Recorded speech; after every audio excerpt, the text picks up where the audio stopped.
Concrete thinking. Concrete thinking begins with a moment that feels almost too ordinary to notice. Imagine a child touching a hot stove for the first time. They don't analyze the physics of heat or imagine future consequences.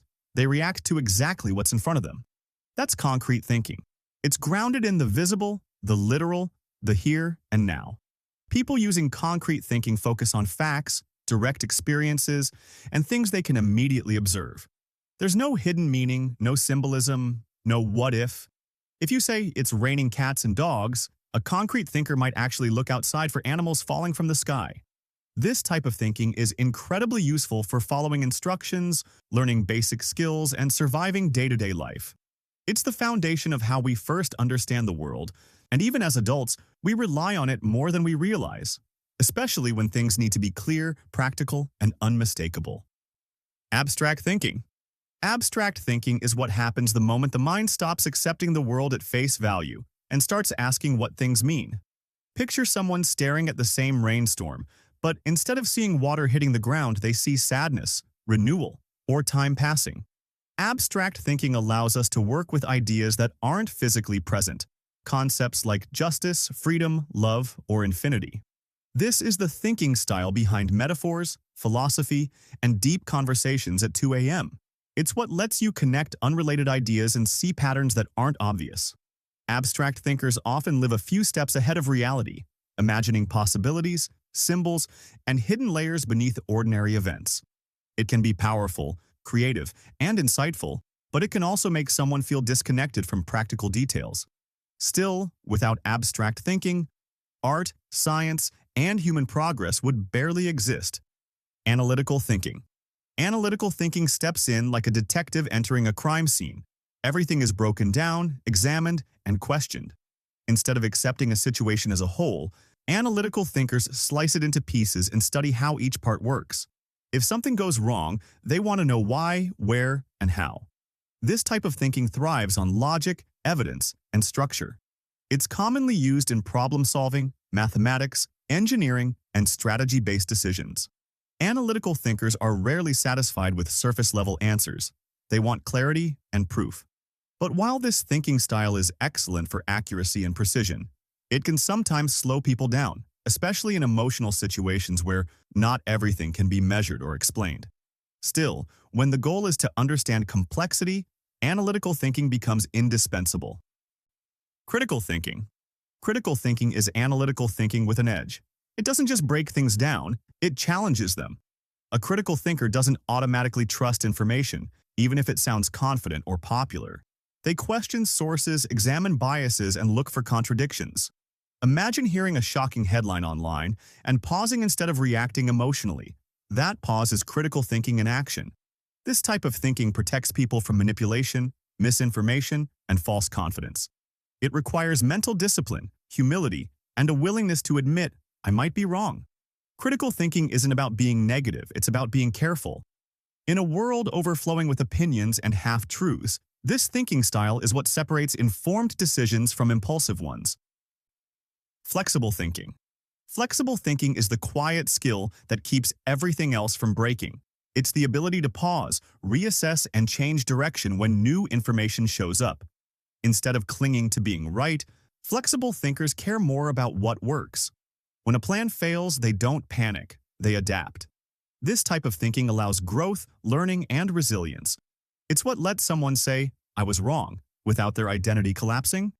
Flexible thinking doesn't mean indecision, it means responsiveness. In a fast-changing world, this style becomes a survival tool, helping people evolve rather than resist reality. Creative thinking. Creative thinking is where rules start to bend.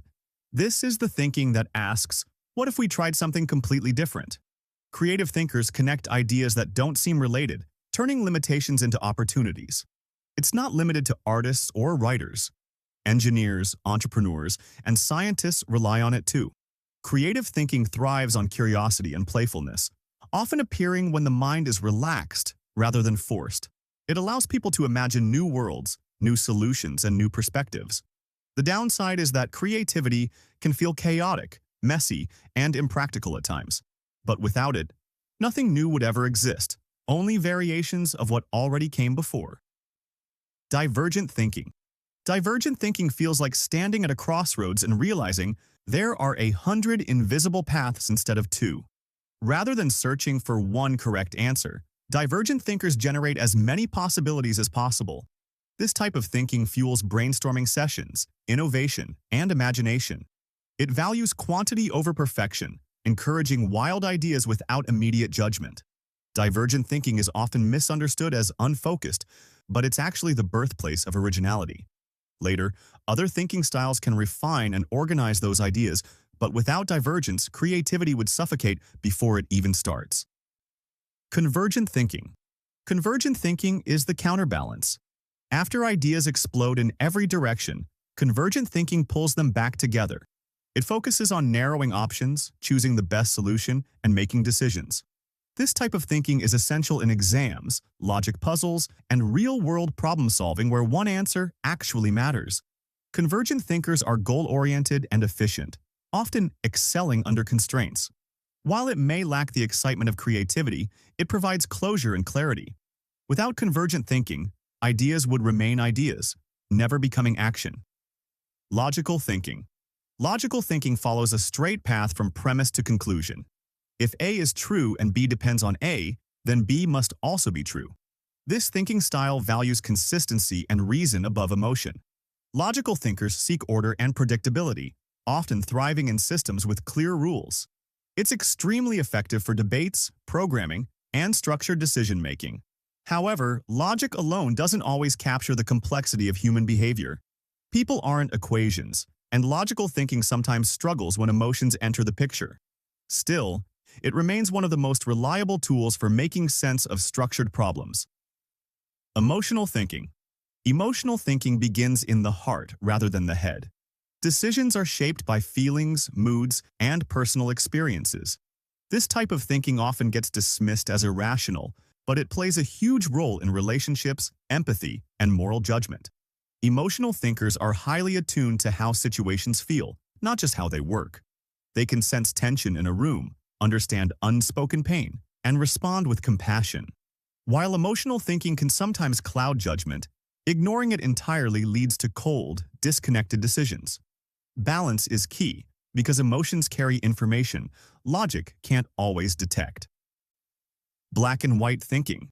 Black and white thinking feels clean, simple, and brutally convincing. Everything is either a win or a failure, right or wrong, success or disaster. There's no middle ground, no nuance, no room to breathe. One mistake becomes proof of total incompetence. One bad day turns into a ruined life. This type of thinking is emotionally intense because it turns small moments into absolute judgments. The brain uses it to reduce complexity, especially under stress. But the cost is distortion. Reality rarely fits into extremes, yet black and white thinking forces it to. Over time, this style can fuel anxiety, shame, and burnout, because perfection becomes the only acceptable outcome. Intuitive thinking. Intuitive thinking is fast, quiet, and often mysterious. It's that gut feeling you can't fully explain but somehow trust. Intuition forms from patterns stored deep in the brain, built through experience rather than conscious reasoning. When someone makes a split-second decision that turns out to be right, intuition is often at work. This type of thinking is especially valuable in high-pressure situations where there's no time to analyze every detail. However, intuition can also be influenced by bias and emotion, which is why it works best when paired with reflection. When refined, intuition feels less like a guess and more like insight. Magical thinking.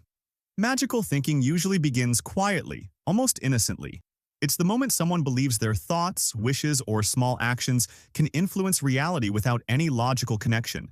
Think of a kid stepping on cracks in the sidewalk and genuinely believing something bad will happen, or an adult knocking on wood to protect a future outcome.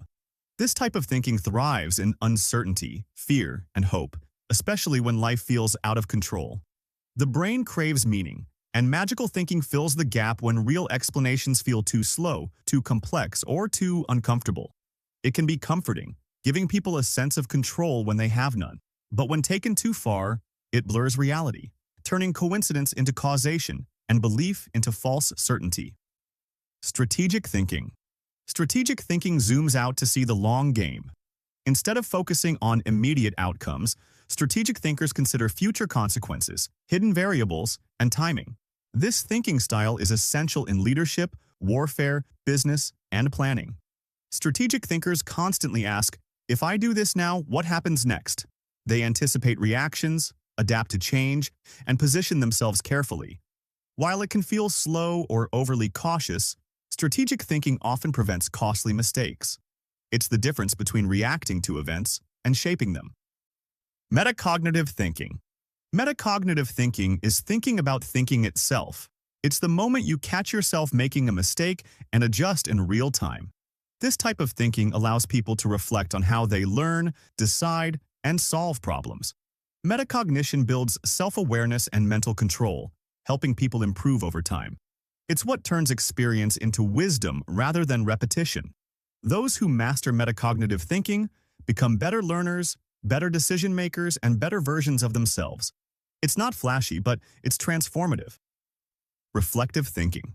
Reflective thinking slows everything down. It looks backward instead of forward, examining past actions, outcomes, and emotions. Reflective thinkers ask, what did this teach me, rather than what went wrong? This type of thinking creates growth through honesty and patience. It helps people process failure, understand success, and make peace with uncertainty. In a world that constantly pushes speed and reaction, reflective thinking offers depth. It reminds us that understanding often arrives after the moment has passed. Every type of thinking plays a role, like instruments in an orchestra. None of them work best alone, and none are useless. The real power comes from knowing when to use which one and realizing that the mind is far more flexible than we're ever taught to believe. Some of these thinking styles help us grow. Others quietly hold us back. If one of them stood out to you, share it in the comments. And if you enjoy exploring how the mind really works, consider subscribing for more videos like this.